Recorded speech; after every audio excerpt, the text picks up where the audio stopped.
आज ठंड बहुत ज़्यादा है। रात बारिश हुई।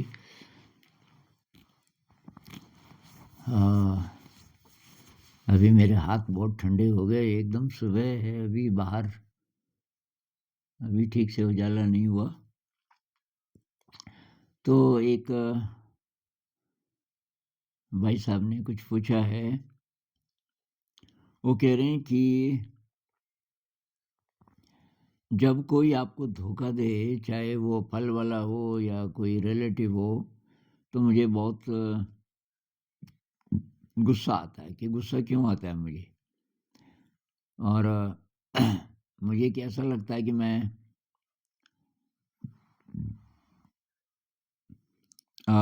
I think I feel betrayed, helpless, and stupid, and therefore I react.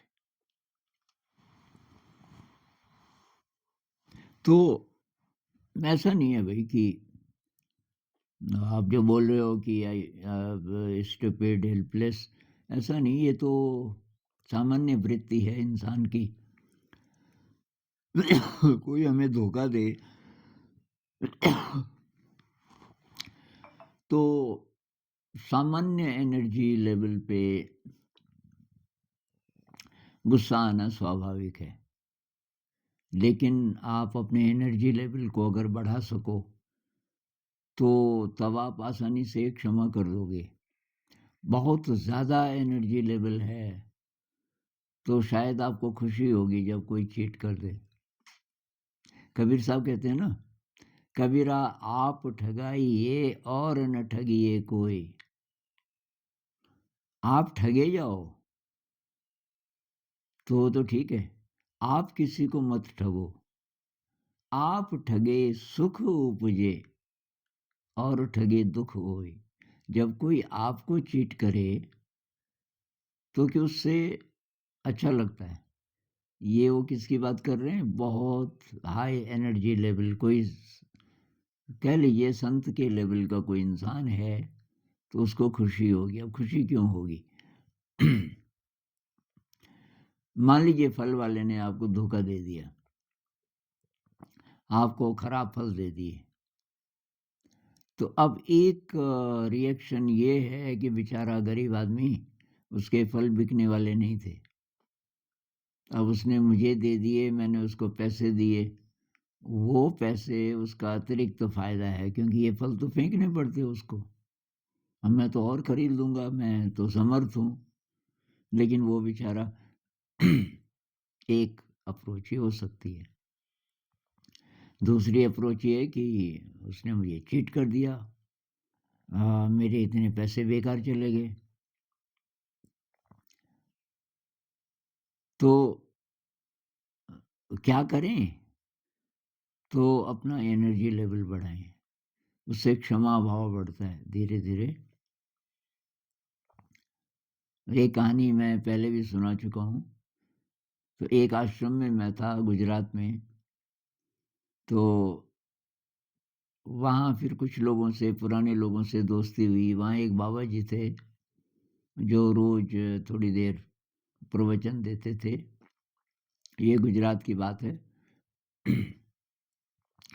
तो बाबा जी के बारे में ऐसे बातचीत चलती रहती थी। तो कहने लगे एक दिन क्या हुआ, जब बाबा जी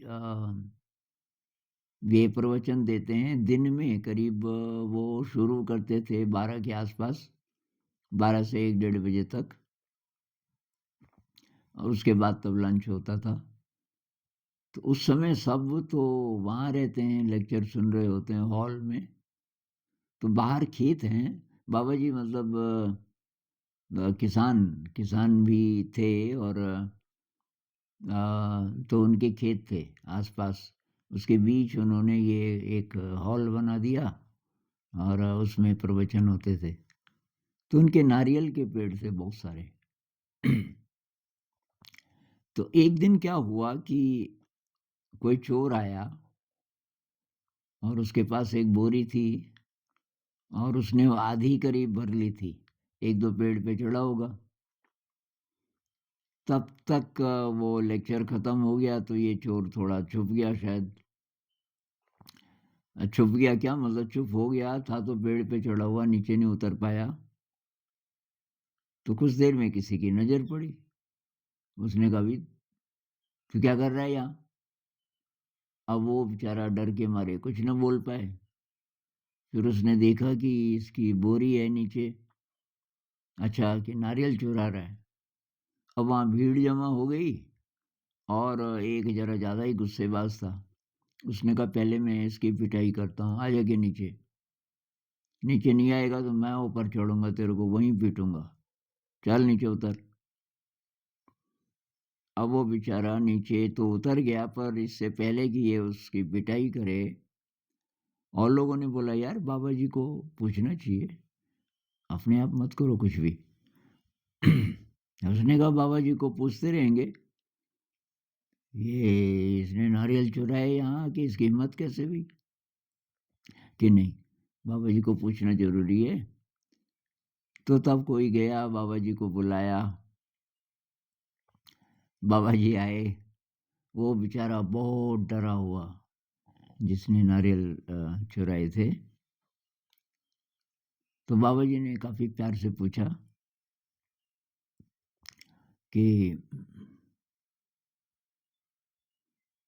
अ, "एक बात बता कि तू कितने नारियल उठा सकता है?" तो उन्होंने किसी और को बोला, "ये बोरी उठाओ।"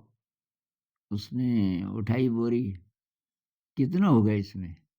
जी 10 एक किलो होगा। अच्छा तो आदमी की 25-30 किलो तो ले जा सकता है ना। किस-किस को चढ़ना आता है पेड़ों पे? तो उनमें से 6-7 थे जो, तो कि चढ़ो, अलग-अलग पेड़ पे चढ़ो, नारियल तोड़ो। ये बेचारा पता नहीं कहाँ से कितनी दूर से आया और तुमने इसको डरा भी दिया। अब ये अजीब बात थी, पर अब बाबा जी बोल रहे थे, तो चढ़े 5-6 लोग, उन्होंने नारियल तोड़े, इसको बोला कि औरों को बोला इसकी बोरी भरो, क्योंकि वो तो बहुत नर्वस था, कुछ कर नहीं पा रहा था। बोरी जब भर गई, बांधो की जरा ठीक से। अब भाई की सुन, जब भी तुझे ज़रूरत हो ना ये नारियल की, तो अपना घर बताया, उधर से रास्ता है, उधर मेरा घर है, वहाँ आया कर तू सीधे, क्योंकि और लोग जो है ना वो तेरी बात समझेंगे नहीं। तो मेरे पास आ, मैं जब तू आएगा कभी भी तो तू नारियल ले सकता है, तो मुझे बता दिया कर। चलो भाई उठाओ, इसके सिर पे उठाओ। उठाया, वो बेचारा इतना गदगद, इतना गदगद। तो एक ये भी अप्रोच हो सकती है कि बाबा जी ने ये देखा कि ये बेचारा इतना गरीब है कि इसको चोरी करनी पड़ रही है। कौन चाहता है कि मेरी बेइज्जती हो और पकड़ा जाऊं तो फिर तो पिटाई भी हो सकती है। इतना रिस्क कौन लेगा? तो वही लेगा जो, जिसको ज़रूरत है बहुत ज़्यादा। तो ये एनर्जी लेवल की बात है भाई। तो आप ध्यान कीजिए, विपस्सना मेडिटेशन का अभ्यास कीजिए, और उसके साथ शील का पालन और पारमिताओं का अभ्यास। तो ये पारमिता में जो हमारे दिव्य गुण हैं इंसान के, उनका अभ्यास, ये देने का भाव, आ, ये करुणा का भाव, ग्रैटिट्यूड का भाव, कृतज्ञता, विनम्रता का भाव, क्षमा भाव, तो ये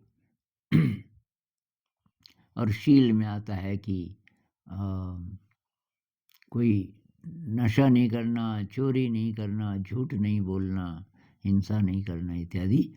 ये सारा, तो अगर आप ध्यान नहीं करते अभी तक, तो शुरू कर दो विपस्सना मेडिटेशन।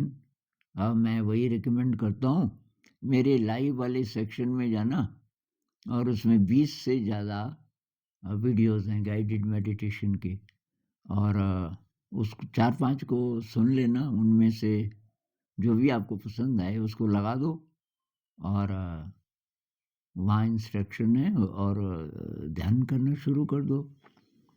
धीरे धीरे धीरे ये गुण बढ़ने शुरू होंगे, और इनका एक्टिवली पूरे दिन अभ्यास भी करना है। क्या? क्षमा भाव का, दूसरे की मदद जहाँ तक हो सके, ये ग्रैटिट्यूड का इसका अभ्यास करना है। अ, एक एक और दोस्त ने कुछ दिन पहले लिखा था कि मैं कि जब बस से उतरती हूँ तो मैं ड्राइवर को कंडक्टर को थैंक यू बोलती हूँ कि आपने मुझे ठीक-ठाक पहुँचा दिया। मैं कि रिक्शा में बैठती हूँ तो जब उतरती हूँ उसको धन्यवाद बोलती हूँ। और बहुत बार जैसे रिक्शा वाला ज़रा ज़्यादा चार्ज करता है, आप पहले भी गए थे और आपको उसने 30 रुपए लिए थे आपसे, आज वो 35 बोल रहा है।